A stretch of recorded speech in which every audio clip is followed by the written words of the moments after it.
ယဟန်တို့တဲ့အခုငါပြောမဲ့အရာဌာန၅မျိုးကိုယောက်ျားတွေပဲဖြစ်ဖြစ်မိန်းမတွေပဲဖြစ်ဖြစ်လူတွေပဲဖြစ်ဖြစ်ရှင်ဟန်တွေပဲဖြစ်ဖြစ်ဘသူမျိုးမဆိုအဘိနံပစ္စဝခိတဗ္ဗာနိအမြဲတမ်းစဉ်းစားဆင်ခြင်ရမယ်တဲ့အမြဲတမ်းလို့တောင်သုံးတယ်နော်ဒါဘုံဘုံတို့သတိပဋ္ဌာန်တရားပွားယုံနဲ့မကဘဲနဲ့စဉ်းစားဆင်ခြင်ရမယ့်အပိုင်းကိုစဉ်းစားတဲ့နေရာမှာဒီသုတ္တန်ထဲမှာမြတ်စွာဘုရားသင်ပေးထားတာလေးကပြောစရာအလွန်ကောင်းတယ်ဟောပုံလေးကွာစားစိတ်ဝင်စားတယ်ကောင်းတယ်နော်ယောက်ျားပဲဖြစ်ဖြစ်မိန်းမပဲဖြစ်ဖြစ်လူပဲဖြစ်ဖြစ်ရှင်ဟန်ပဲဖြစ်ဖြစ်တဲ့ကြံသေးလားမကြံတော့နော်အကုန်လုံးပေါ့နော်ဘာလဲတော့အဘိနံအမြဲတမ်းပစ္စဝခိတဗ္ဗံစဉ်းစားမယ်ရှင်းရမယ်၅မျိုးတဲ့ဘာတွေတော့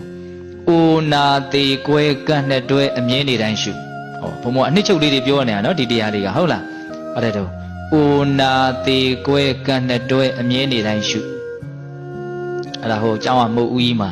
အဲ့ဒါရေးထားမလို့စလုံးကြီးနဲ့ဟုတ်လားအမှန်တရားကြီး၅မျိုးကိုမျက်ခြေမပြတ်နဲ့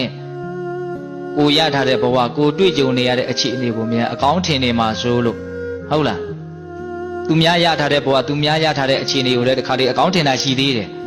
စိတ်ကအမျိုးမျိုးနော်တခါလေကိုယ့်ဟာကိုယ်အထင်ရောက်နေအာအဆင်ပြေလာပြီမကိုအကောင်းထင်တယ်ဟုတ်လားတခါတလေကြတော့ကိုယ်ကတိမ်ငယ်ပြီးတော့သူတို့တော့တော်တော်ကိုအခြေအနေတွေကောင်းနေတာသူများကိုအထင်